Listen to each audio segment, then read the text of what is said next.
Olá pessoal, tudo bem com vocês? Estão aí no Instagram, no YouTube, não sei de onde vocês estão assistindo esse nosso episódio do Piccolo Cast, o terceiro episódio desse nosso novo projeto que a gente está inaugurando aqui no digital, né? A Piccolo você já conhece a estrutura, você que acompanha a gente aqui na rede social já deve ter, se não veio aqui inclusive na clínica, lhe convido a fazer essa visita, mas agora o que a gente quer é levar para o seu celular, para o seu computador, para o seu tablet, para a sua televisão, episódios de conteúdo desse universo da saúde infanto-juvenil, e para isso o Piccolo Cash está aí para a gente inaugurar essa nova fase da Piccolo, tá? Eu sou Thiago, sou médico pediatra, gastropediatra, e estou hoje aqui com uma amiga querida que é otorrinolaringologista. É um nome difícil, eu sei. Talvez é a especialidade médica mais difícil de se pronunciar. Otorrinolaringologista. Mas eu vou deixar que ela se apresente. Ela vai falar quem ela é e o que ela faz, antes da gente entrar no nosso assunto de hoje. Ou melhor, nos nossos assuntos de hoje. Verdade. Olá, pessoal, tudo bem? Eu sou Mirelle Andrade, sou otorrino. Você é um amigo muito querido. Obrigada pelo convite. Estou muito feliz de fazer parte da Piccolo e desse novo projeto do podcast. Eu acho que realmente é uma iniciativa muito incrível, porque a gente consegue discorrer um pouquinho mais sobre os assuntos. Isso, muitas vezes ali, num tempo muito curto de Instagram ou outras redes, a gente tem esse tempo limitado. Bom você falar isso, Mi, porque é uma coisa que o grande objetivo disso, além, obviamente, da gente estar passando informação, né, tá discutindo temas que são temas que a gente extrai esses temas do consultório, da vida prática das pessoas e traz para cá para conversar de forma mais técnica, enfim, trazer informações dentro da visão do médico para a turma que nos assiste. Essa é uma finalidade, mas a outra finalidade é humanizar essa estrutura da Piccolo. Assim, eu queria muito que as pessoas ouvissem o que as pessoas que estão aqui, os colaboradores, os nossos parceiros, as pessoas que fazem parte desse corpo clínico, têm a falar a respeito desses assuntos das suas áreas. Hoje a gente vai trazer, inclusive, 2 assuntos. A gente vai começar com esse primeiro assunto aqui, que era o terror, não vou mentir, para mim, quando eu estava de plantão nas emergências, nos PAs pediátricos. Chega aquele menino com um corpo estranho no nariz, eu já ficava me tremendo. Chegava no ouvido, eu já ficava me tremendo. Porque, a gente, obviamente, enfim, é uma situação atípica. Sim. E muitas vezes a porta de entrada dessas crianças é no PA pediátrico. Exatamente, é o que acontece. Eles dificilmente vão para o otorrino de pronto, né? Na maioria das vezes, eles vão acabar batendo nas emergências infantis. E aí eu queria que você falasse um pouquinho sobre aspectos importantes desses incidentes, né?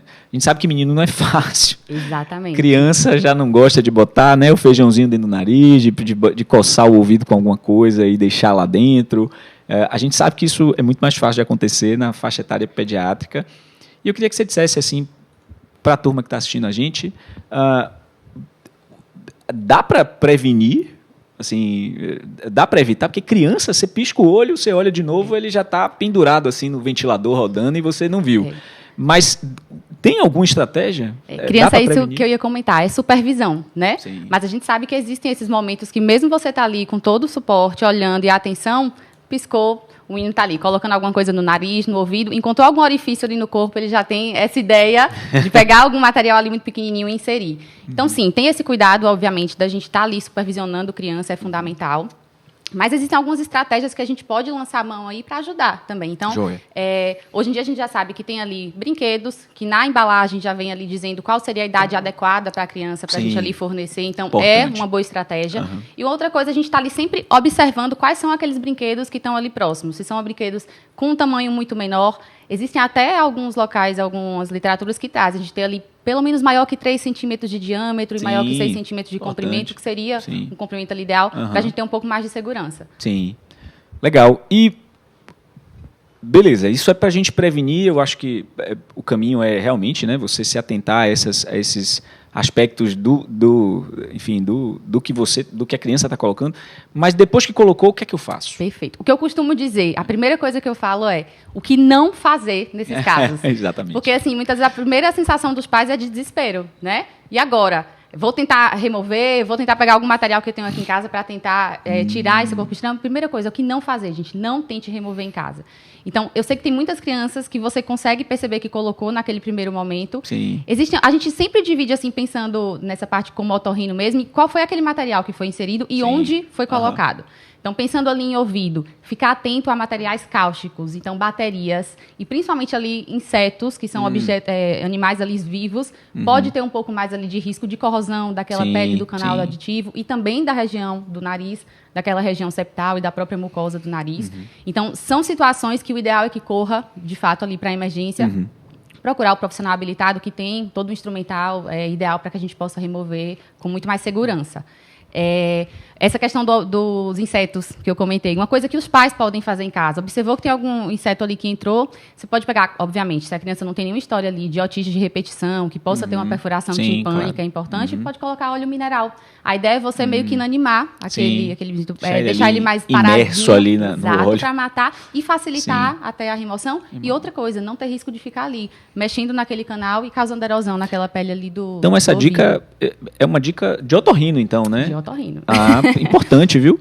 Assim, você, papai e mamãe aí que está em casa, menino, acha que tem um inseto ali no ouvido, pode pingar ali um óleozinho mineral para ver se tem resultado. Desde que, obviamente, não tenha suspeita de nada perfurado, exato, enfim, de uma E a questão falou, para ter resultado, assim, até você encaminhar para a emergência para que a gente faça essa uma primeira medida adequada. O que costuma acontecer com muita frequência é que os pais tentam remover em casa e muitas vezes chega para a gente na emergência ali com uma criança que já está ali muito assustada porque tentou fazer essa remoção em casa. Então já dificulta no consultório, porque a gente sabe que já está num ambiente traumatizante. Ali, já é traumático, exato.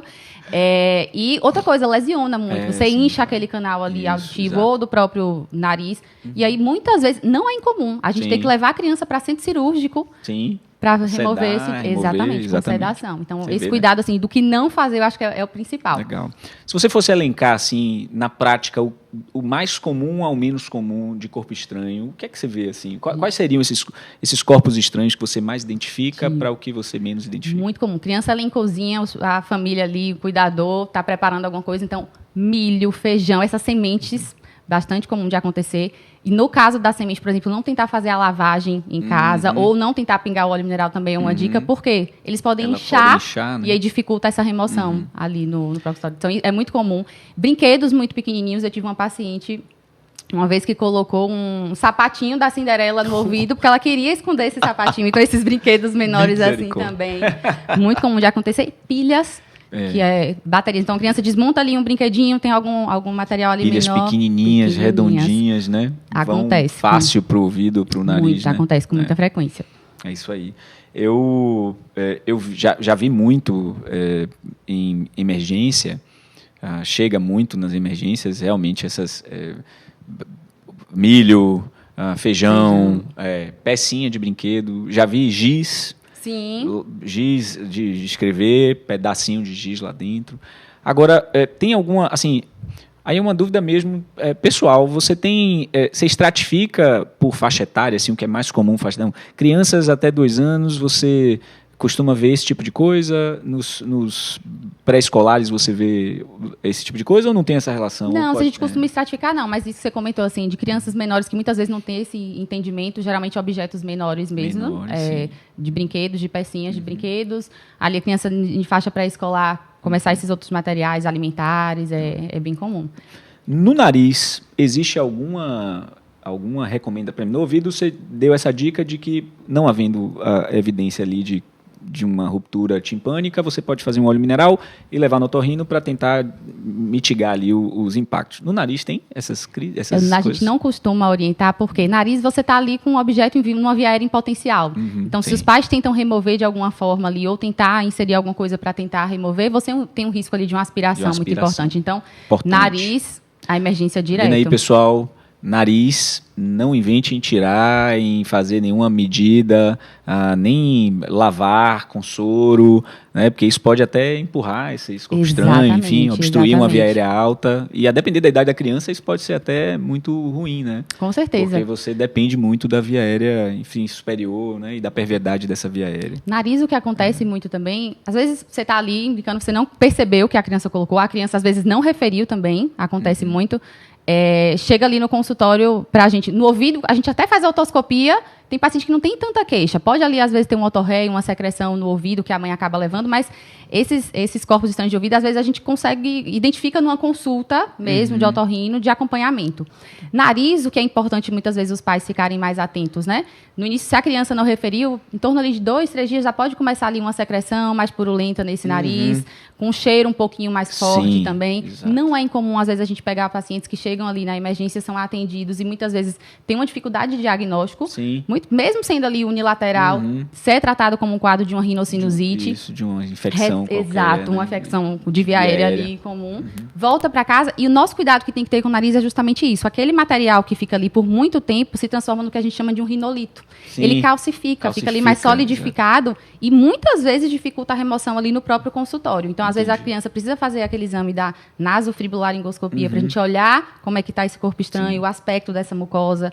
Pode ser necessário um exame de imagem e muitas vezes a remoção do próprio centro cirúrgico também. Isso que você falou é muito interessante porque muitas vezes isso já aconteceu comigo e eu acredito que com quem trabalha no PA infantil isso já deve ter acontecido mais de uma vez.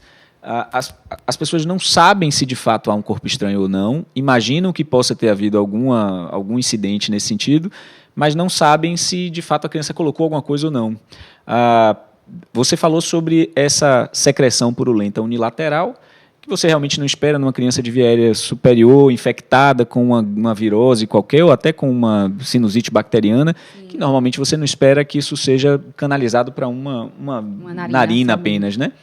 Mas, assim, se eu não sei que a criança colocou o corpo estranho, quais são as dicas que você dá para os pais que estão achando que tem alguma coisa ali e não sabem ainda se... Pode até tentar fazer aquela rinoscopia anterior em casa, para os pais levantarem um pouquinho a ponta do nariz e tentar identificar se tem alguma assimetria muito importante nessa região da fossa nasal. Mas, gente, não tem outra. Procure a avaliação com o especialista, com o pediatra. Tem material que a gente consegue abrir um pouquinho mais aquela narina para conseguir inspecionar com muito mais precisão. Sim. E justamente evitar isso que eu comentei desse rinolito, né? Atrasar um diagnóstico e ter que evoluir ali para um centro cirúrgico, por exemplo, que é o que a gente menos quer que aconteça. Isso, exatamente. Isso é complicado, realmente. Você falou sobre um caso que lhe chamou a atenção, que foi dessa criança que colocou o sapatinho da boneca. Sim. Qual foi o caso assim que você viu de corpo estranho mais esdrúxulo? Eu tive uma experiência há um tempo atrás com uma criança que foi exatamente esse segmento. Era uma secreção nasal unilateral purulenta e um cheiro muito forte. Sim. E aí todo mundo, mas rapaz, que isso aqui? Aí a gente pensando que era alguma coisa, porque teve uma confusão na história de que uma febre sobreposta, exato, um quadro respiratório sobreposto, e aí tratado como uma rinocinusite infecciosa. E, posteriormente, a gente descobriu que a criança tinha colocado um pedaço de esponja dentro do nariz e já estava virando esse rinolito aí, que o negócio estava duro. Exato. Teve que tirar com muita dificuldade. E que bom que conseguiu. E que bom que conseguiu, exatamente. Que é uma coisa que você nem identificava, inclusive, que era parte de um outro negócio lá, que era uma esponja. E no seu caso aí, qual é o caso que você lembra assim, mais escabroso aí? Olha, eu já tive muitos casos assim. Já tive a abelha, que foi uma coisa que me chocou muito. Por isso que eu comentei dessa dica ali do óleo, sim, porque a família não sabia, então acabou machucando todo o conduto auditivo externo da criança. Sim. Muita dor também. Mas o que eu costumo assim, conversar com os familiares, e uma coisa que me chamou muita atenção de fato, foi num paciente que tinha ali em torno de uns 7, 8 anos. Foi até recente, isso. Até comentei com os colegas, comentei no Instagram, enfim. 7, 8 anos de idade e em menos de 2 meses ele já tinha ido umas 3 ou 4 vezes na consulta para a remoção de corpo estranho. Sempre acompanhado da mãe. E aí, obviamente, ela já tinha ido em alguns outros profissionais. Quando retornou para mim, isso, para mim foram 3. Sim. Fora os outros prévios, né? Sim. E aí eu conversando com a mãe, falando que a gente muitas vezes tem que ficar atento, porque uma criança ali de 7, 8 anos de idade, que obviamente já tem um certo entendimento, né? A gente pensa assim. Sim. ela está querendo chamar a atenção de alguma forma. Sim, tem alguma coisa ali que ela está querendo demonstrar. Eu costumo dizer que criança a gente tem que ficar muito atento à linguagem não verbal dela, né? Que se expressa de outras formas, que não falando, por meio de brincadeiras, por meio de ações, por meio de gestos. E foi justamente o que aconteceu com esse paciente. Estava tendo ali um conflito realmente familiar muito importante, que ele absorvia muito aquilo, e a forma que ele tinha de chamar a atenção da família era justamente inserindo esses corpos estranhos. Então, acho que é uma coisa a se pensar, chamar a atenção, obviamente, para isso. Foi aquilo que a gente comentou no início, não é para deixar os pais assim aflitos de achar que é uma irresponsabilidade por parte deles pela criança ter colocado. Não, claro que mas tem situações que a gente tem que ficar um pouquinho mais atento, de fato. Isso aí de jeito nenhum, assim. Eu digo porque tenho filho e criança, se a gente pisca, tudo pode acontecer numa fração de segundos. E tem uma coisa que eu queria acrescentar a essa nossa conversa aqui, que é uma coisa muito importante, viu, pessoal? A influência direta do ambiente virtual sobre isso. Você falou uma coisa interessante da questão do corpo estranho ser a ponta de um iceberg, que quando a gente vai fuçando ali a coisa, tem um componente emocional, psicológico, uma questão mal resolvida que precisa de uma atenção. E tem também um outro lado. O que se consome hoje na internet, crianças que têm acesso a telas de forma desregrada ou não supervisionada e que às vezes estão vendo esses desafios de internet que passam no YouTube, olha, bote isso no nariz. É óbvio que eu estou dando um exemplo aqui extremo, mas às vezes sugestionam desafios que envolvem exposição a riscos físicos reais.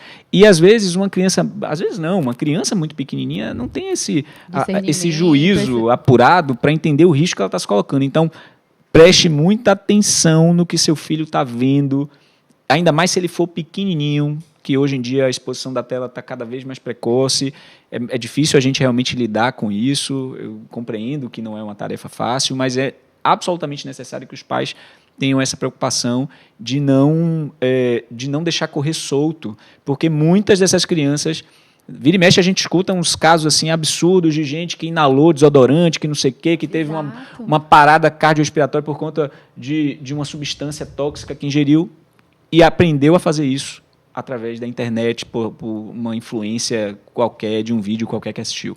Então, preste atenção nisso, que é importante. Tá certo? Verdade, perfeita colocação, Tim. Sobre a questão do corpo estranho, Mil, o que é que você...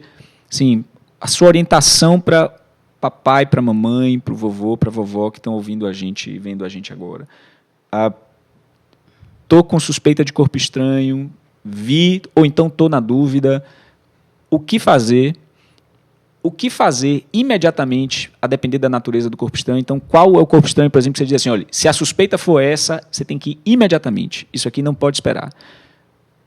Orienta aí. O que é que você daria assim, de dica para essas famílias que vão passar por isso em algum momento? Maravilha. Primeira coisa é calma, né? A gente está ali no meio dessa situação, já fica ali muito assustado, tenta ter medidas muito mais intempestivas. Então, calma. Respire, tentar identificar onde é que esse corpo estranho está localizado é importante, sabendo ali que é um corpo estranho de nariz, que a gente comentou que é uma via aérea em potencial, obviamente levar direto para a emergência, ter cuidado com esses objetos que eu comentei, de materiais cáusticos, mais corrosivos, insetos que realmente podem ter ali um papel um pouco mais rápido e que pode realmente evoluir para um quadro ali um pouco mais grave, com mais dificuldade para remoção. Mas minha primeira dica é calma, procurar informação, como a gente aqui, ouvindo no podcast, e ter realmente assim, um local que você possa levar seguro e levar para o especialista para que ele possa fazer essa remoção da forma mais tranquila. Isso. A gente sabe que uma das complicações desses corpos estranhos são as infecções, né? Perfeito, Tio. Nariz vai infeccionar, se ficar um corpo estranho, enfim, infectado, vai levar um vetor de contaminação para essas cavidades. Se tem uma coisa que a gente vê com muita frequência e talvez seja uma das complicações mais frequentes dos quadros infecciosos, das viroses e das gripes, são as otites. Sim. Eu queria falar um pouquinho sobre as otites, porque eu sei que tem uma turma que tem esse medo das otites, porque a gente sabe, eu vou falar, olha, não pode tolerar otite porque pode perder a audição, porque pode ter impacto, pode ter meningite, e são riscos reais, obviamente, mas eu queria falar sobre otite aqui agora. Simbora. Fala aí um pouquinho pra gente, Mi, em relação às otites. Primeira pergunta que eu quero lhe fazer, toda otite precisa de antibiótico? Não. Nem toda otite precisa de antibiótico. Repita isso aí. Precisa de antibiótico toda otite? Não precisa. Nem toda otite precisa, né? Acho fundamental esse assunto também. Como a gente veio falando de corpo estranho, acho que para a gente definir, tentar explicar ali para quem está em casa, saber quais são os tipos de otite, né? Exatamente. Então, a gente tem uma otite externa, que é aquela que estaria ali anterior à região da membrana timpânica, pegando aquela parte ali do canal do ouvido, e que pode acontecer nesses quadros de corpo estranho, como a gente comentou. Sim, isso. É muito comum por manipulação também. Então, papais, mamães, cuidadores, não precisa limpar o ouvido da criança com cotonete. Uma das principais causas para a gente ter assim, esses quadros de otite externa em criança é por esse tipo de manipulação, de usar ali algum objeto, haste flexível para fazer essa higiene. Qual é a melhor forma de limpar o ouvido da criança? Terminou o banho, eu sempre oriento, às vezes, aquela toalhinha mais fininha de criança mesmo, ou então a própria gaze, e limpar só a parte mais externa mesmo do ouvido, o máximo, onde o dedo conseguir ali alcançar. Nosso corpo é perfeito, o nosso ouvido tem uma capacidade autolimpante, não precisa inserir nada ali. Então, é uma das principais formas, inclusive, de você reduzir o risco de otite externa, é evitar esse tipo de... E uma coisa que eu percebo muito na prática é que as pessoas têm medo da cera do ouvido. Sim, e cera é proteção. Exato, né? Eu acho que é importante a gente desmistificar isso. As pessoas têm medo da cera e querem resolver a cera a qualquer custo. E, às vezes, resolver a cera... Às vezes, não. Invariavelmente, resolver a cera a qualquer custo faz com que você tenha você perca um fator de proteção importante ali. Então, muitas vezes as crianças que ficam limpando demais, os pais que limpam demais, às vezes podem ter uma complicação direta com um favorecimento de infecções por conta disso, né? Eu costumo brincar assim, cera não é sujeira. Isso. Porque é a primeira coisa, até quando a gente está ali lavando, às vezes, o ouvido, pode ter algumas indicações, a gente pode conversar sobre isso. A primeira coisa que às vezes a família fala é, tirou essa sujeirinha do ouvido. Ó, cera não é sujeira, pra gente já não ter esse hábito, assim, de achar que tem alguma coisa ali que precisa ser removida. Não. Isso, tem indicação para isso. Então, quando é que a gente precisa remover, de fato, a cera? Sim. Obviamente, tem pacientes que podem produzir um pouco mais de cera que outros. Então, se essa cera está causando sintoma, a criança realmente ali está com algum desconforto, porque pode, às vezes, uma cerinha mais endurecida, ter algum desconforto nessa regiãozinha ali do ouvido. Então, é uma indicação para remover. Se não está escutando direito, porque a cera pode funcionar como uma barreira ali para a passagem mesmo do som, a gente remover nesses casos. Em consulta, a gente acaba fazendo, porque é importante avaliar como é que está esse tímpano da criança, do adulto, ou quando vai precisar fazer algum exame ali audiológico, a audiometria que tem que estar com esse canal ali todo limpo. Então, tem indicação para isso. Em casa, não precisa ter esse aí, cuidado pessoal, em excesso. Você que está com a mão coçando aí para ficar empurrando haste ali de algodão no ouvido do seu filho, segura a onda, porque isso é fator de risco, inclusive até para lesão timpânica, né? Perfeito, Ti. Além de causar essas otites externas, fazer uma perfuração timpânica e evoluir para quadros muito mais graves, né? Com otite. Você falou da otite que acontece da membrana timpânica para fora, né? Para o conduto auditivo externo. Existe uma otite que acontece para dentro. Perfeito. Fale aí sobre essa otite. Está naquela cavidade timpânica. São as otites médias, né? Que a gente tem ali uma série de nomenclaturas e otites médias diferentes. Uma otite média aguda, uma otite média com efusão, uma otite média recorrente. Então, tem vários tipos aí. Mas pensando ali basicamente em localização, toda aquela otite que vai acometer a região timpânica para dentro, na cavidade timpânica em si, a gente considera uma otite média aguda, enfim.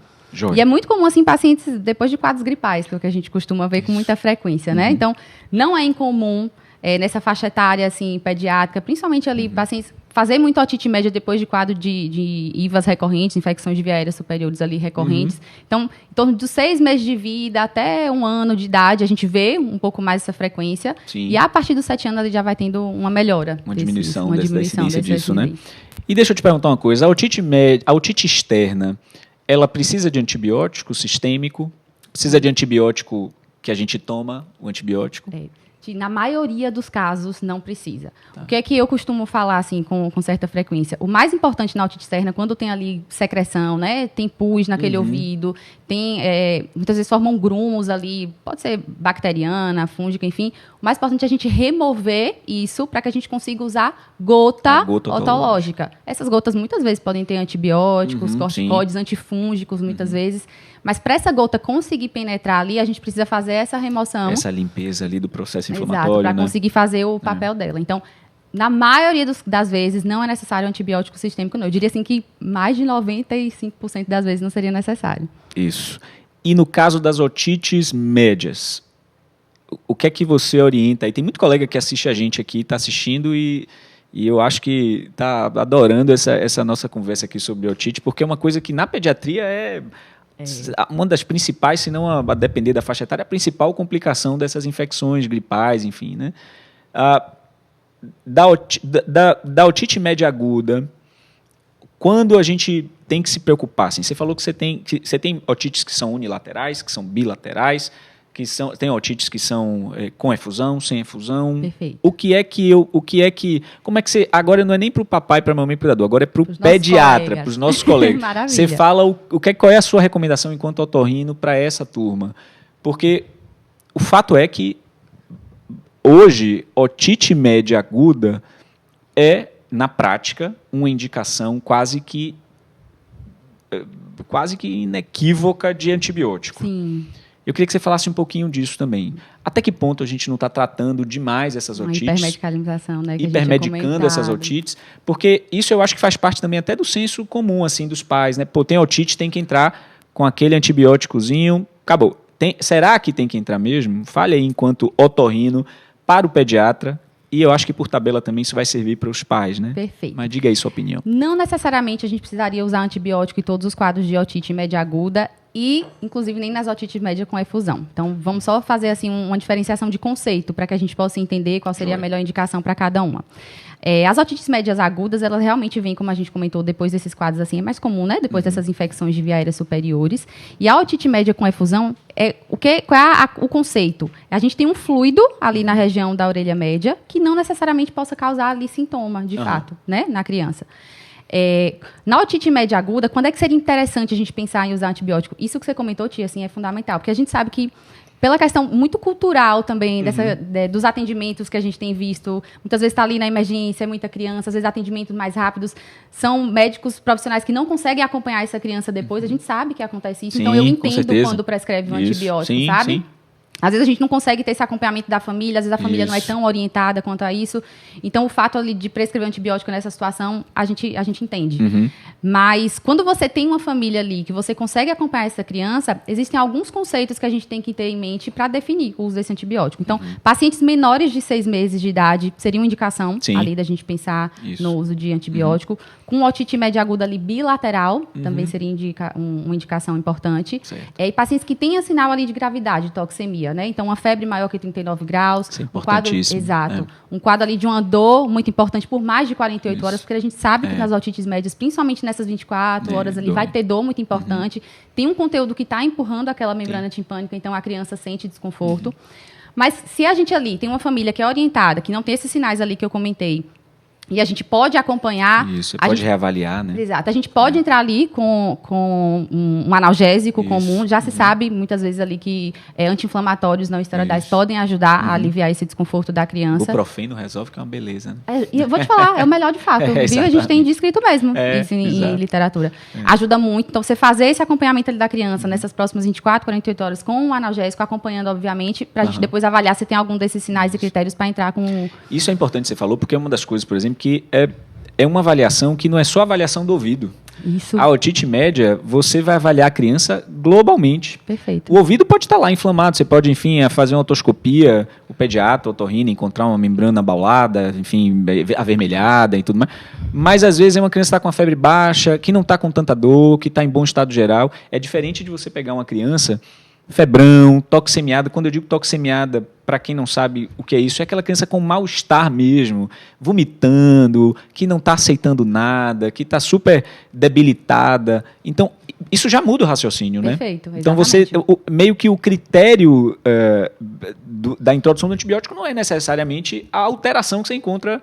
Óbvio que quando você consegue fazer uma otoscopia do otorrino, uma pneumática, uma coisa que você consegue avaliar melhor do que aquela otoscopia que normalmente a gente faz em consultório. Perfeito. Você consegue ter mais avaliações daquela membrana timpânica e você consegue ter uma acurácia maior na indicação.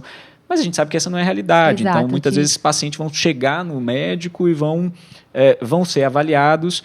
E uma das coisas que eu sempre tive muito assim, sempre me inquietaram muito, assim, no sentido, eu falei, puxa, essa membrana está alterada.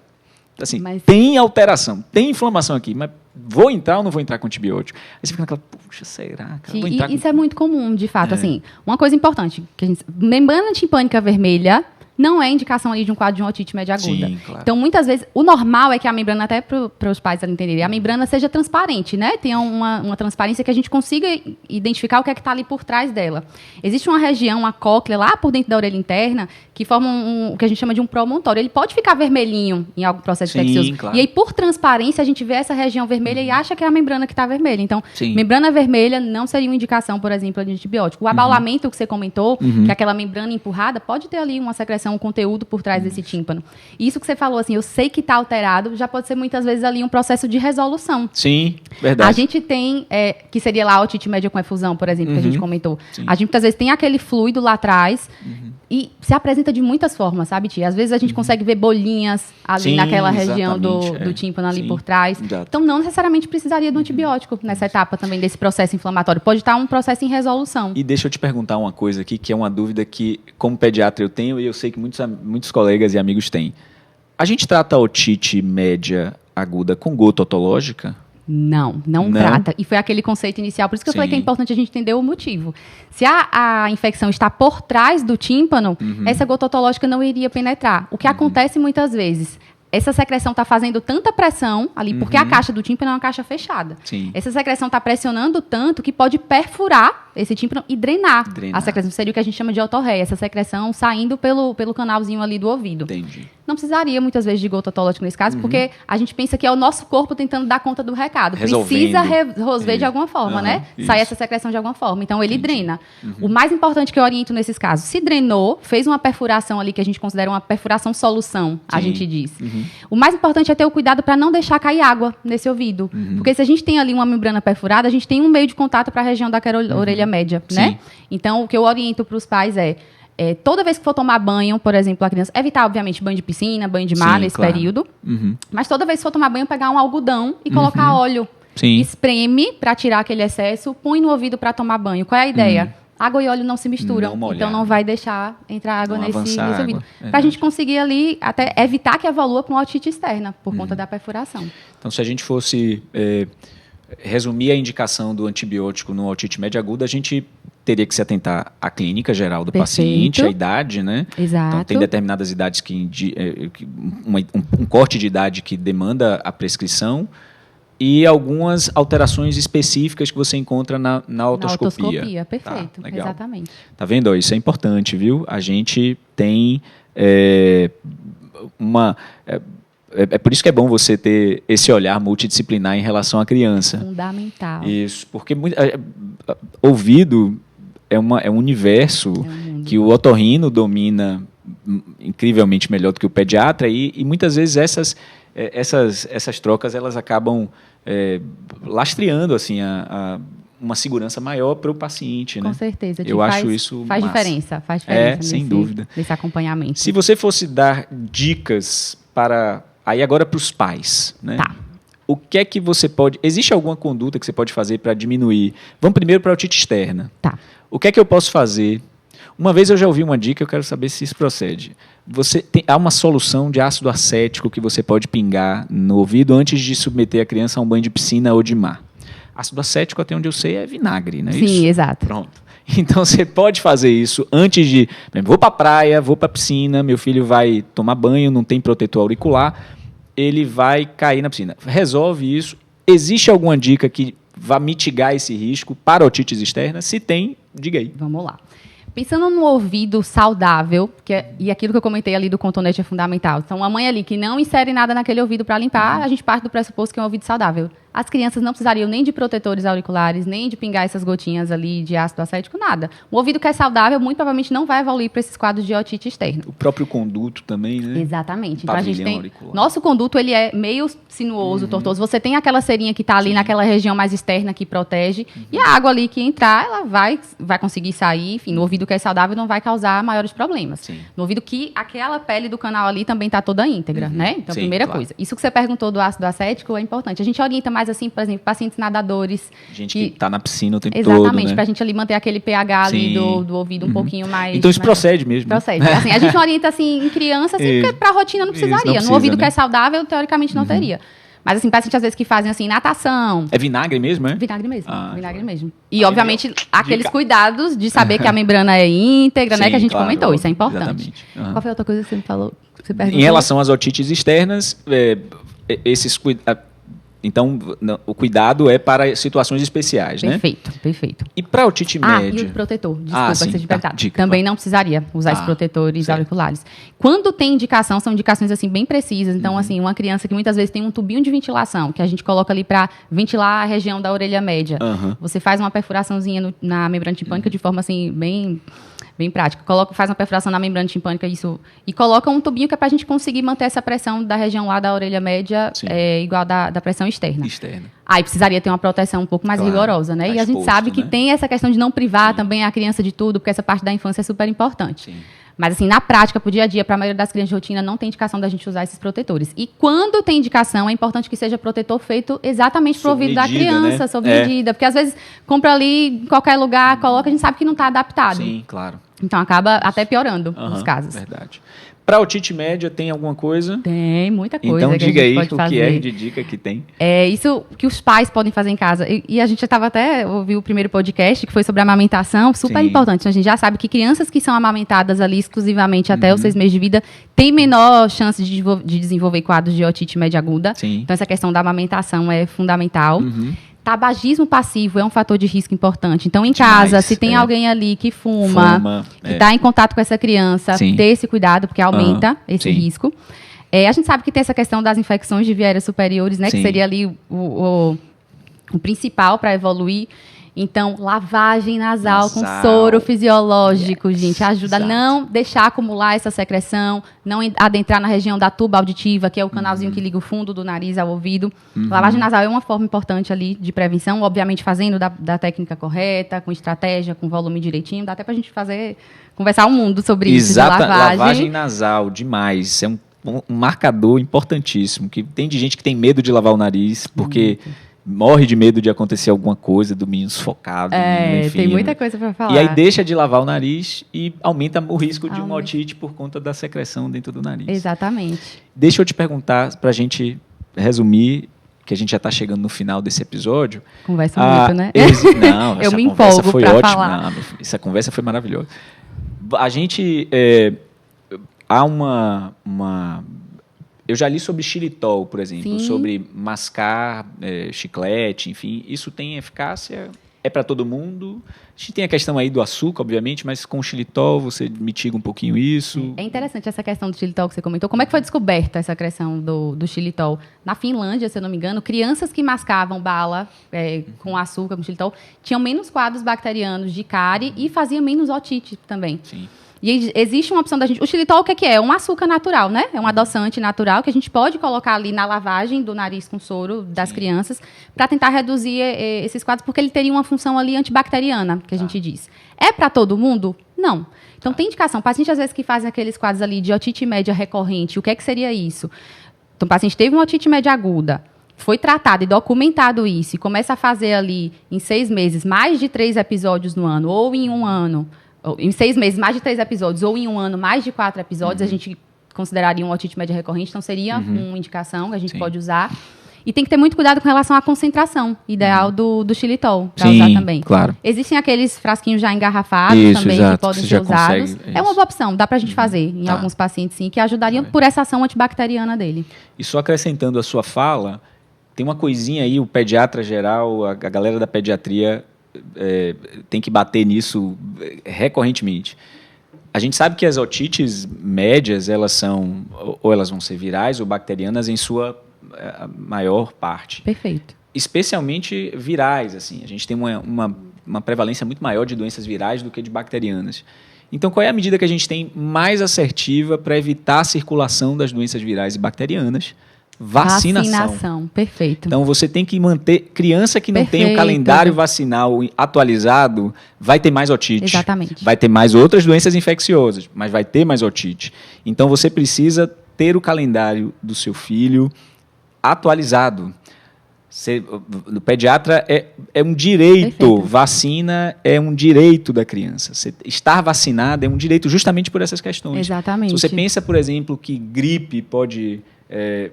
dar otite, pode, enfim, complicar com otite, a gente tem uma série de doenças virais que a gente pode prevenir através da vacinação, e influenza é uma delas. Exato, com Covid certeza. é uma delas. Então, a gente tem que vacinar essas crianças.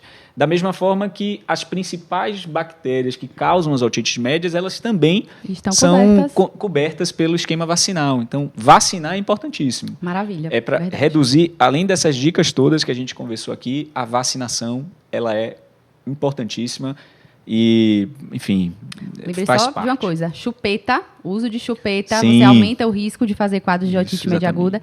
E crianças que amamentam com mamadeira também. Sim, exatamente. A questão do aleitamento materno eu comentei, e muitas mães às vezes chegam no consultório e a gente às vezes tem até que fazer alguns ajustes nessa questão da amamentação, porque a dúvida é, amamentar no peito deitado causa otite média aguda? Sim, tem gente que pergunta isso, é verdade, já me perguntaram isso. Mas, diferente, usar a mamadeira deitado pode aumentar o risco desses quadros de otite. Exato, porque a gente sabe que tem toda aquela questão anatômica ali, da tuba auditiva, da musculatura orofaríngea, que pode ser alterada por conta dessa mecânica aí. Verdade. Então, é importante frisar também.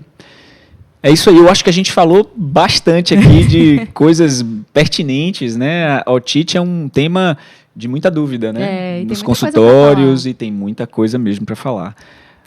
Se esse conteúdo foi importante para você, se você gostou do que você viu, eu espero que você compartilhe esse episódio, compartilhe os cortes e os conteúdos que são gerados a partir desse episódio. Manda para alguém aí que está precisando desmistificar algumas coisas em relação às otites. Comenta aqui embaixo, se você está no YouTube ou se você está no Instagram, onde você está assistindo esse conteúdo. Comenta aí, deixa a sua dúvida. Sugira também, Mirelle é otorrino aqui da Piccolo, a gente vai ter outras oportunidades para a gente explorar vários outros assuntos. Comenta aqui embaixo o que você quer ouvir das suas dúvidas sobre otorrinolaringologia e pediatria. Pode botar aqui embaixo que a gente vai selecionar assuntos para que a gente possa desenvolver, porque num episódio só a gente não vai conseguir fazer tudo isso. Mas esse eu acho que valeu, viu? Foi bom. Para as otites foi muito bom, para os corpos estranhos também. Eu acho que se você tem alguma dúvida e quer, enfim, volta aí, escuta de novo, porque tá cheio de informação importante aqui. Mi, obrigado, viu? Eu adorei esse nosso bate-papo, acho que foi extremamente útil, me esclareceu inclusive uma série de dúvidas enquanto pediatra, né, que atendo esses meninos aí constantemente. E obrigado, pessoal, por terem acompanhado até aqui. Até o nosso próximo episódio do Piccolo Cast. Espero que vocês estejam gostando. E é isso. Tchau. Tchau, valeu. gente. Obrigada. Um abraço.